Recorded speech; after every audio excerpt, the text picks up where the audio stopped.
ప్రభువైన యేసుక్రీస్తు నామములో ఉదయకాల సమయంలో మీ అందరికీ నూతన సంవత్సర శుభాభివందనాలు తెలియజేస్తూ ఉన్నానండి. అందరూ బాగున్నారా? దేవుని మహాకృపను బట్టి నేను కూడా బాగున్నాను.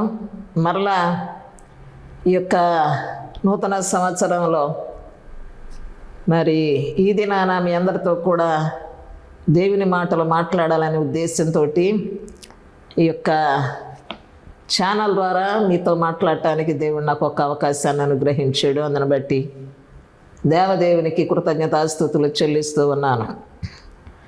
గతించిన దినాలన్నిటిలో దేవుడు మనందరికీ మంచి ఆరోగ్యం ఇచ్చి ఆయుష్నిచ్చి మళ్ళీ 2025 సంవత్సరంలో దేవుడు మనల్ని ప్రవేశింపచేసి ఉన్నాడు. కాబట్టి దేవుడు మనకిచ్చిన ఈ సమయాన్ని సద్వినియోగం చేసుకునే విషయంలో జ్ఞానుల వలె ఉదయకాల సమయంలో కొద్దిసేపు నేను మీతో మాట్లాడటానికి ఆశపడుతూ ఉన్నాను. ఒక్కింత దేవుని మాటలు వినాలని మిమ్మల్ని ప్రేమపూర్వకంగా బ్రతిమలాడుతూ ఉన్నాను. కొంచెం సమయాన్ని దేవునికి ఇవ్వండి. ప్రార్థన చేసుకుని కార్యక్రమాన్ని ప్రారంభించుకుందాం. మా పరలోకపు తండ్రి, పరిశుద్ధుడా, నీ పరిశుద్ధమైన ఘనమైన నామాన్ని బట్టి మీకు వందనాలయ్యా.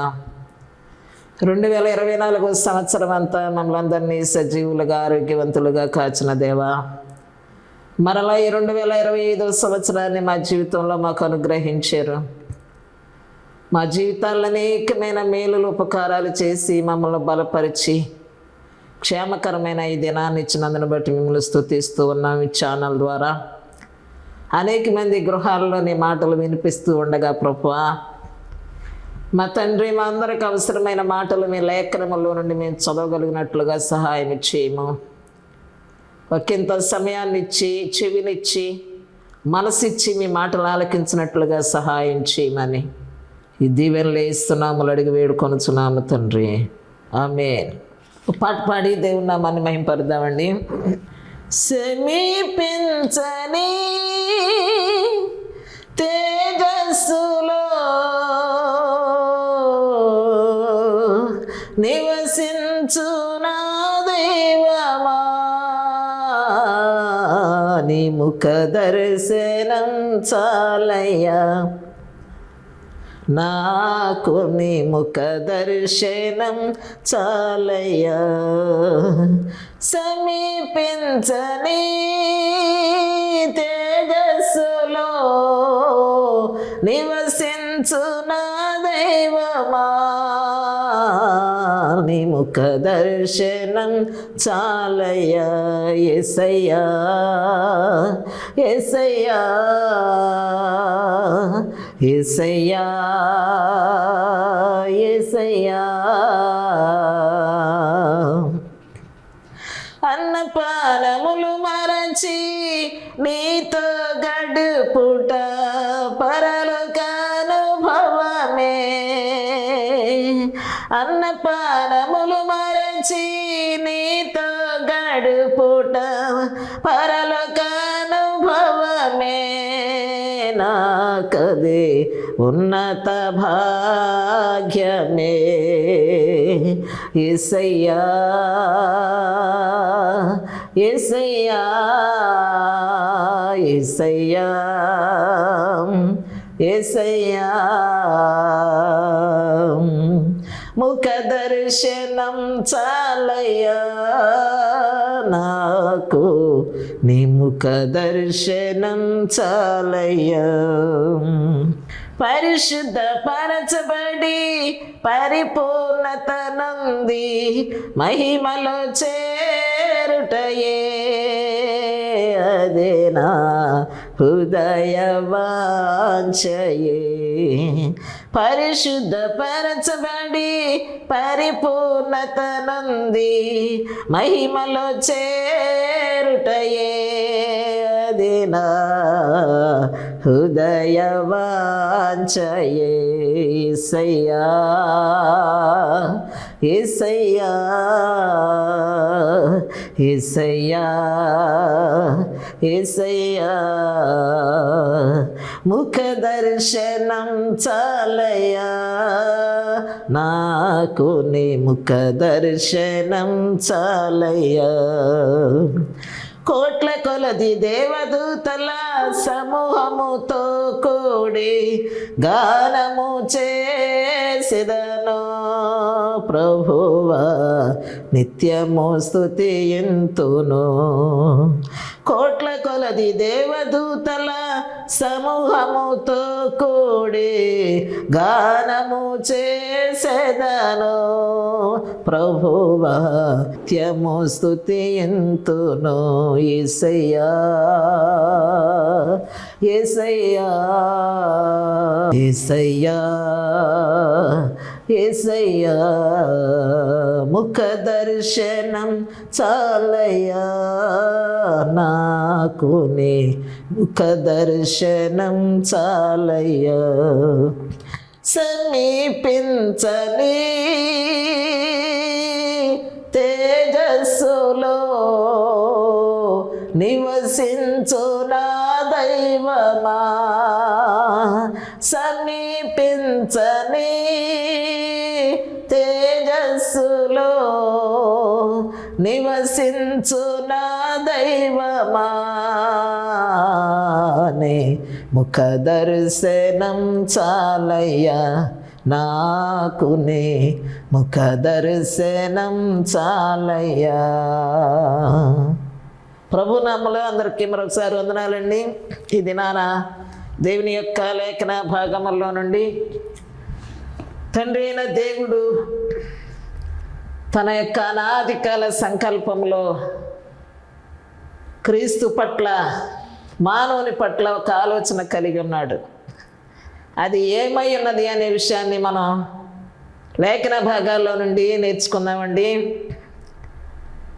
దేవుని నిశ్చలమైన సంకల్పాన్ని పరిశుద్ధ గ్రంథంలో దాచి ఉంచాడు మన కొరకు. తండ్రి అయిన దేవుడు కాలాలకు అతీతుడు. క్రీస్తు బలి కూడా తండ్రి అనాదికాల సంకల్పమే. యేసుక్రీస్తు యొక్క ఉద్దేశం కాదు, అక్కడ ఆయన్ని నిందించి హింసించిన వాళ్ళ ఉద్దేశం కాదు, మనుషులందరి ఉద్దేశం కాదు. అది ఆయన బలియాగము చేయబడటం దేవుని యొక్క చిత్తము. తండ్రి అయిన దేవుడు నిర్ణయించినటువంటి బలి సర్వమానవాళి పట్ల తండ్రి అయిన దేవుడు మనకు విమోచనకు సంబంధించినటువంటి గొప్ప సంకల్పాన్ని కలిగి ఉన్నాడు. మన పట్ల మనకు విమోచన, మనకు క్షమాపణ కలగాలని మనందరి పట్ల ఒక గొప్ప ఆలోచన కలిగి ఉన్నాడు. ఆ విషయాన్ని పరిశుద్ధ లేఖనాల ద్వారా మనం చదువుకుందాం. హెబ్రీ పత్రిక 6వ అధ్యాయము 17వ వచనం 18వ వచనంలో రాయబడిన మాటలు చదువుకుందాం. ఈ విధముగా దేవుడు తన సంకల్పము నిశ్చలమైనది, ఆ వాగ్దానమునకు వారసులైన వారికి మరి నిశ్చయముగా కనపరచవలెనని ఉద్దేశించిన వాడై తాను అబద్ధమాడజాలని 2 సంగతులను బట్టి మన ఎదుట ఉంచబడిన నిరీక్షణను చేపట్టుటకు శరణాగతులమైన మనకు బలమైన ధైర్యము కలుగునట్లు ప్రమాణము చేసి వాగ్దానమును దృఢపరచెను అని వ్రాయబడింది. ఈ 2 వచనాలలో ఉన్నటువంటి అర్థాన్ని మనం ఆలోచన చేసినట్లయితే దేవుని యొక్క సంకల్పము నిశ్చలమైనటువంటిది, అది అస్థిరమైనటువంటిది కాదు,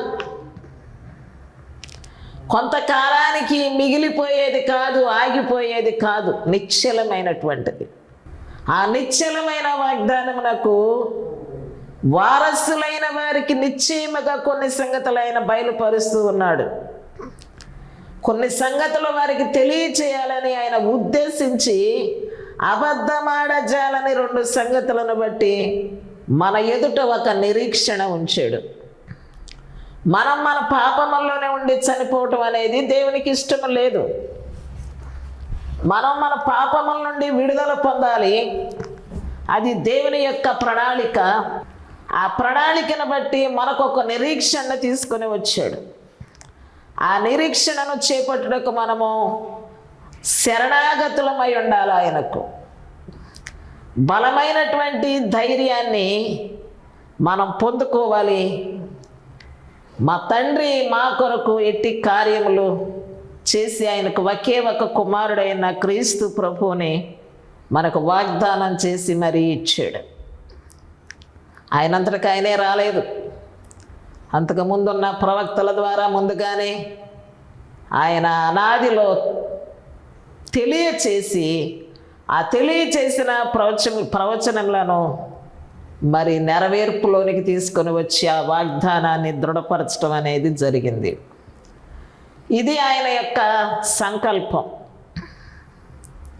అపోస్తుల కార్యములు 1వ అధ్యాయం 7వ వచనంలో మనం అనుకున్న సమయంలో మనం అనుకున్న కాలాల్లో ఏదో జరగాలని మనం ఆలోచన చేస్తాం కానండి, కాలములు సమయములో మన స్వాధీనంలో లేవు. అవి తన తండ్రి స్వాధీనం ఉంచుకొని ఉన్నాడు. వాటిని తెలుసుకొనటం మీ పని కాదు అని వ్రాయబడింది అపోస్తుల కార్యాల్లో. మనకు తెలియని సంగతులు మనం తెలుసుకోవాలని ప్రయత్నం చేయకూడదు. దేవుడు తన సంకల్పాన్ని మన ఎదుటించాడు, అది మాత్రమే మనం తెలుసుకోవటానికి ప్రయాసపడాలి. దానియేలు గ్రంథము 2వ అధ్యాయం 10వ వచనంలో ఒక మాట వ్రాయబడి ఉంది, చదువుకుందాం. అందుకు కల్దీయులు ఇలాగూ ప్రత్యుత్తరం ఇచ్చిరి, భూమి మీద ఏ మనుష్యుడునో రాజు అడిగిన సంగతి చెప్ప జాలడు, ఏ చక్రవర్తియు అధికారియు శకున గాండ్ర వద్దకు ఇట్టి సంగతులు విచారించలేదు. మరి ఎవరి దగ్గర విచారించారు? దేవుని సంకల్పంలో దానియేలు ఒక ప్రవక్త ఉన్నాడు. రాజుగారికి వచ్చినటువంటి కళ, ఆ యొక్క కళను కళభావాన్ని చెప్పటానికి భూమి మీద ఉన్న ఏ మనుష్యుడు కూడా అంత జ్ఞానము కలిగిన వాడు లేడు. దేవుడు దానియేలును ఆ యొక్క జ్ఞానముతో నింపుకొని ఆయన సంకల్పంలో దానియేలును ఏర్పాటు చేసుకున్నాడు.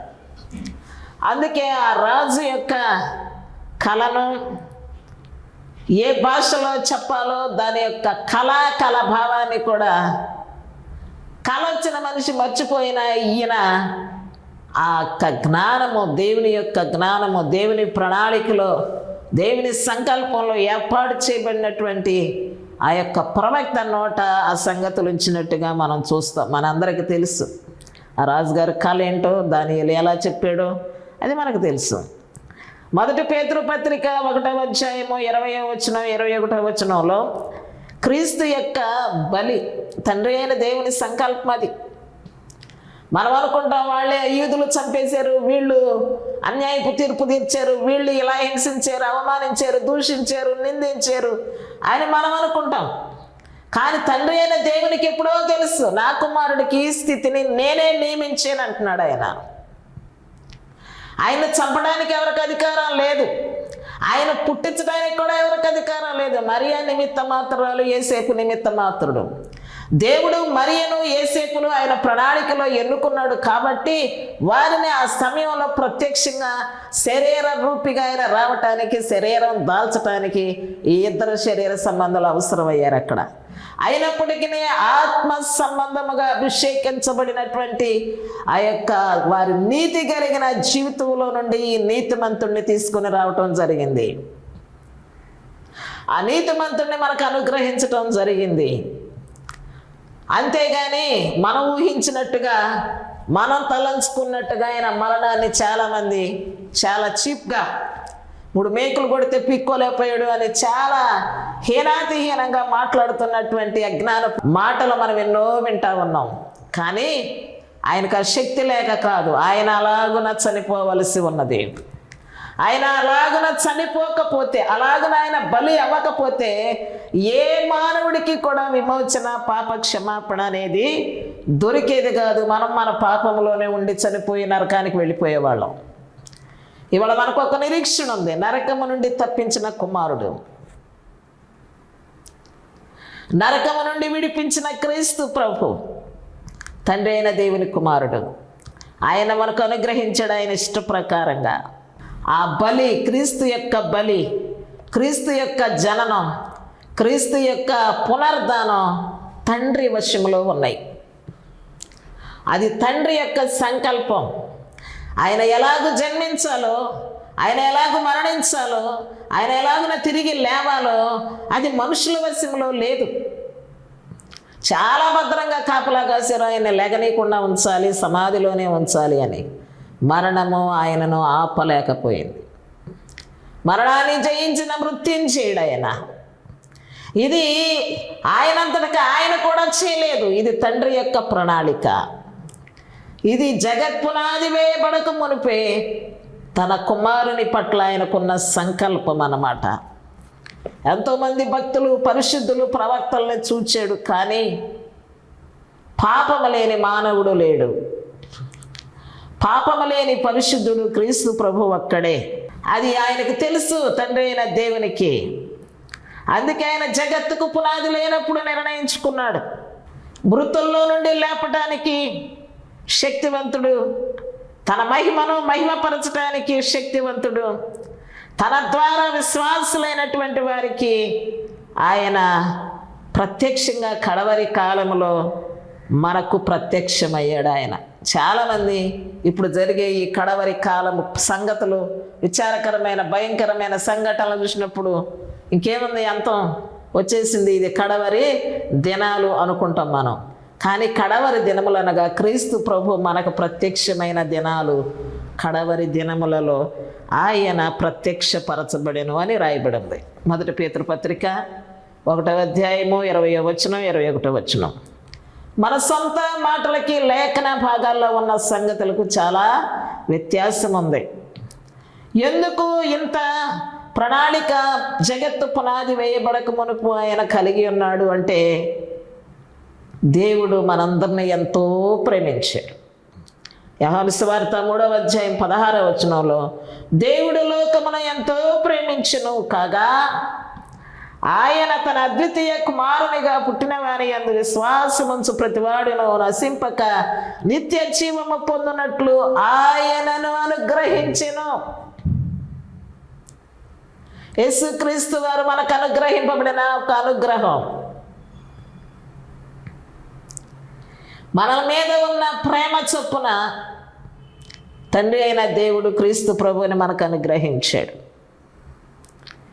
క్రీస్తు యొక్క రక్తానికి ప్రత్యేకత ఉంది, క్రీస్తుకు బలి ప్రత్యేకత ఉంది, క్రీస్తు జననానికి ప్రత్యేకత ఉంది, క్రీస్తు పునరుద్ధానానికి ఒక ప్రత్యేకత ఉంది. రక్తము అనగానే అది దేహము, రక్తము, ప్రాణమని మనం గుర్తిస్తాం. లేవియా కాండం 17వ అధ్యాయం 11వ వచనంలో, ప్రాయశ్చిత్తము చేయనట్లుగా బలిపీఠం మీద ఈ రక్తాన్ని పోయుటకై దానిని నేను మీకు ఇచ్చాను.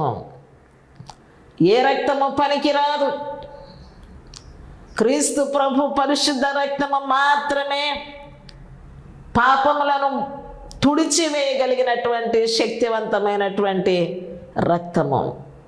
రక్తం అంటే ప్రాణం. ప్రాణమిచ్చి ఆయన మనలను ఏర్పాటు చేసుకున్నాడు, ఎన్నుకున్నాడు, కొనుక్కున్నాడు, మనలను కడుగుకున్నాడు ఆయన. ఇది మనపైన దేవునికి ఉన్న ఉన్నతమైనటువంటి ప్రేమను వెల్లడించాడు. ప్రకటన గ్రంథము 13వ అధ్యాయం 8వ వచనంలో, భూనివాసులందరూ అనగా జగదుత్పత్తి మొదలుకొని వధింపబడి ఉన్న గొర్రె పిల్ల యొక్క జీవ గ్రంథమందు ఎవరి పేరు వ్రాయబడలేదో వారు ఆ మృగమునకు నమస్కారము చేయుదురు. కడగబడిన వారు, పాపములు విమోచించబడిన వారు, ఈ రక్తము ద్వారా, యేసు రక్తము ద్వారా భూనివాసులందరూ కూడా వధింపబడిన గొర్రె పిల్ల అనగా క్రీస్తు ప్రభు రక్తముతో కడగబడాలి. కడగబడినటువంటి ఆ యొక్క ప్రతి వారి పేరులు అంటండి జీవ గ్రంథం అందు వ్రాయపడుతుందంట. ఎవరి పేరైతే జీవ గ్రంథంలో లేదో వారు ఈ యొక్క మృగానికి నమస్కారము చేయుదురు అని వ్రాయబడింది. తండ్రి అయిన దేవుడు క్రీస్తు ప్రభు యొక్క బలిని నిర్ణయించాడు కనుక ఆయన రాకడను కూడా నిర్ణయించాడు, ఆయన మరణాన్ని నిర్ణయించాడు, ఆయన అభిషేకాన్ని కూడా నిర్ణయించాడు. ఆయన గలతీ పత్రిక 4వ అధ్యాయము 4వ వచనములో ఒక చక్కని మాట వ్రాయబడింది. అయితే కాలము పరిపూర్ణమైనప్పుడు దేవుడు తన కుమారుని పంపెను. చాలామందికి అర్థం కాదు. యేసుక్రీస్తు ఎప్పుడు పుట్టాడు, నిన్నగాక మొన్నేగా అన్నట్టుంటారు. కాలము సంపూర్ణమైనప్పుడు తన యొక్క ప్రత్యక్షతను ప్రభు మనకు చూపించటం జరిగింది. కాలము పరిపూర్ణమైనప్పుడు దేవుడు తన కుమారుని పంపెను. అలాగే అపొస్తలుల కార్యములు 2వ అధ్యాయం 23వ వచనంలో దేవుడు నిశ్చయించిన సంకల్పమును ఆయన భవిష్యత్ జ్ఞానమును అనుసరించి అప్పగించబడిన ఈయనను మీరు దుష్టుల చేత సిలువ వేయించి చంపితిరి. మరణము ఆయనను బంధించుట అసాధ్యము అని అపొస్తలుల కార్యములో రాయబడింది. అపొస్తలుల కార్యములు 13వ అధ్యాయం 28, 29 వచనాల్లో కూడా మరణమునకు ఏ హేతువు కనబడకపోయినా సరే ఆయనను చంపవలనని వారు పిలాతును కోరారు. వీళ్ళు కోరుకుంటే వచ్చిన మరణం కాదది. ఆయన మరణాన్ని ఆయన తండ్రి అయిన దేవుడు నిర్ణయించాడు. ఎలాగున మరణము ఆయనకు అవసరమో ఆ మరణాన్ని ఆయన ఇచ్చి శిలువ మీద మరణ యాతన వేదన సమయంలో యేసుక్రీస్తు వారు ప్రార్థన చేస్తున్నా కూడా ఆ ప్రార్థన కూడా ఆయన వినకుండా మరణానికి ఆయన అప్పగించాడు. నన్ను ఎందుకు చేయి విడిచేమని అడిగినా కూడా ఆయన జవాబు ఇవ్వలేదు. నీవు అలాంటి స్థితిని ఉండటం నాకు ఇష్టము, నా యొక్క సంకల్పంలో నీ యొక్క మరణము అలాగనే ఉన్నది అన్నాడు. అంతే. అది మన ఇష్ట ప్రకారం వచ్చిన క్రీస్తు ప్రభు కాదు, మన ఇష్ట ప్రకారం వచ్చిన మరణము కాదు, మన ఇష్ట ప్రకారం వచ్చిన పునరుద్ధానం కూడా కాదు. ఆయన పట్ల తండ్రి అయిన దేవునికి ఒక ప్రణాళిక ఉంది. ఆ ప్రణాళిక ప్రకారముగా క్రీస్తు ప్రభు యొక్క ఆ కాలము పరిపూర్ణమైనప్పుడు దేవుడు తన కుమారుని పంపాడు. ఆయన వచ్చిన పని ఏంటి అంటే, మనందరము అంధకార సంబంధమైన అధికారంలో బంధించబడి ఉన్నాం. మనందరము కూడా నేరస్తులుగా ఉన్నాం. మనందరముకు విమోచన లేకుండా, పాప క్షమాపణ లేకుండా మరి శిక్షకు అర్హులుగా సిద్ధముగా ఉన్న సమయం అన్నమాట. కొలసీలకు రాసిన పత్రిక 1వ అధ్యాయం 13వ వచనం. మనం ఏ స్థితిలో ఉన్నామో స్పష్టంగా వచనం మనకు తెలియజేస్తూ ఉంది.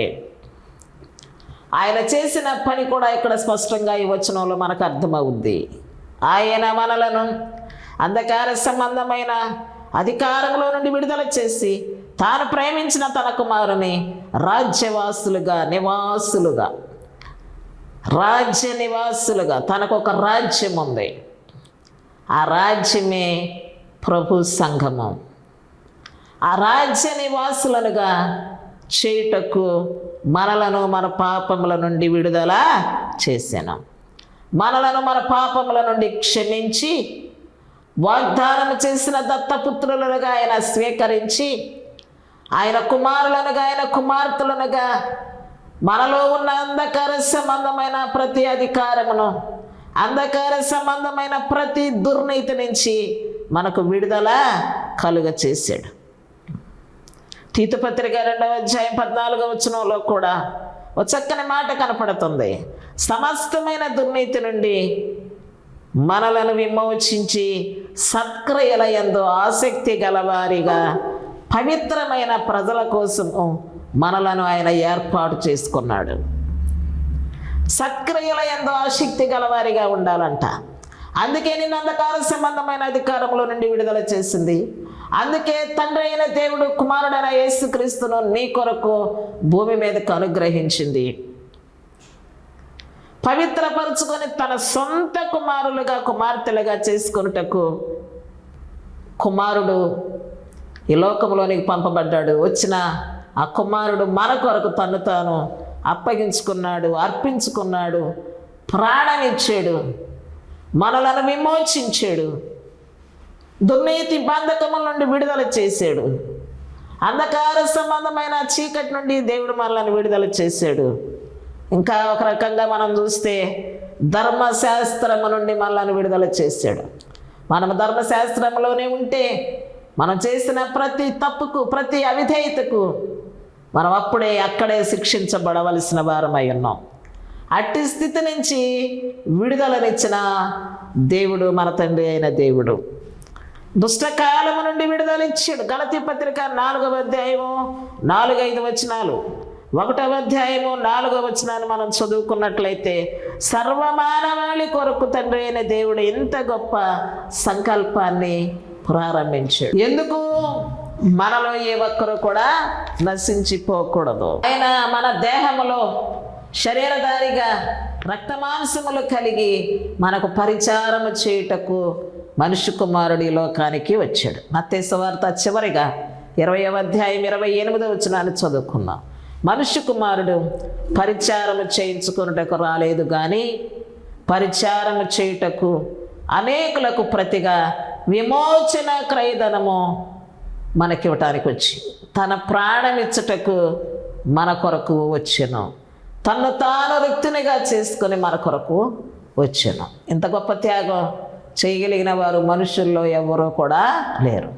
ఆయన మానవ రూపము దాల్చడానికి గల కారణం ఏంటంటే మనకు అర్థం అవటానికి, మనలను ఆయన దగ్గరకు చేర్చుకోవటానికి, క్షమించటానికి, మనలను ఆయన హత్తుకోవటానికి, మన పట్ల ఆయన చూపిన మహా గొప్ప ప్రేమ, ఎంతో గొప్ప ప్రేమ. ఇదే తండ్రి అయిన దేవుని యొక్క ప్రణాళిక. క్రీస్తు ప్రభుని లోకానికి పంపటానికి, క్రీస్తు ప్రభు ద్వారా మనం రక్షించబడటానికి, మనం నీతిమంతులుగా తీర్చబడటానికి, ఆయన కుమారులుగా కుమార్తెలుగా మనం చేయబడటానికి ఇది దేవుని యొక్క నిత్య సంకల్పం. ఈ సంకల్పంలోకి ప్రతి ఒక్కరూ చేర్చబడాలని నేను ప్రేమపూర్వకంగా మనవి చేస్తూ ఉన్నా. మానవుని పట్ల ఎంత ప్రణాళిక ఉందండి. ఏదో ఆపదల కొరకు, అవసరాల కొరకు దేవుణ్ణి వాడేసుకుని విడిచిపెట్టడం కాదు, కానీ నిన్ను క్షమించటానికి, నిన్ను నిత్యరాజ్య వారసులుగా చేయటానికి నీ కొరకు ప్రాణం పెట్టిన క్రీస్తు ప్రభువుని విశ్వసించు, రక్షించబడతావు. సువార్తను నమ్ము, రక్షించబడతావు. నీ పాపంలో నువ్వు ఏ స్థితిలో ఉన్నావో గ్రహించు, మారు మనసు పొంది ప్రభువైన యేసుక్రీస్తు నామములో బాప్తిసం పొందితే అప్పుడు నువ్వు రక్షించబడతావు. నిన్ను ప్రభు హత్తుకుంటాడు. ప్రభు బిడ్డగా నువ్వు పరిగణలోనికి తేబడతావు. మీ అందరికీ వందనాలు. చిన్న ప్రార్థన చేసుకుందామండి. పరిశుద్ధుడైన దేవా, ఈ పరిశుద్ధ పాదాలు కొందనాలు, స్తోత్రములు. మా తండ్రి యొక్క వర్తమానాలు వింటూ ఉన్న ప్రతి ఒక్కరి కొరకు ప్రార్థిస్తున్నాం. ప్రతి కుటుంబాన్ని జ్ఞాపకం చేసుకోనండి. కుటుంబాల్లో ఉన్న చిన్నవారిని, పెద్దవారిని, యవనస్తులైన బిడ్డలను, రక్షణ పొందిన వారిని, ఇంకా పొందవలసిన వారిని దర్శించమని ప్రార్థన చేస్తూ ఉన్నాను. నా తండ్రి, నా దేవా, ఈ సత్యవాక్యము మనుషులందరి హృదయాలలో ఫలింపచేసి మారు మనసు దయచేయమని, కుటుంబాలను భౌతికంగా ఆత్మీయంగా ఆశీర్వదించుమని ఈ దీవెనలు యేసునామములో అడిగి వేడుకొనుచున్నాము తండ్రి. ఆమేన్. అందరికీ వందనాలండి. మరలా వచ్చే వారం కలుసుకుందాం. దేవుని వాక్యాన్ని, మాటల్ని నిర్లక్ష్య పెట్టక లక్ష్యం ఉంచి మేలు పొందాలని కోరుతూ ఉన్నాను. తప్పక మా ఛానల్ చూసి దీవించబడండి.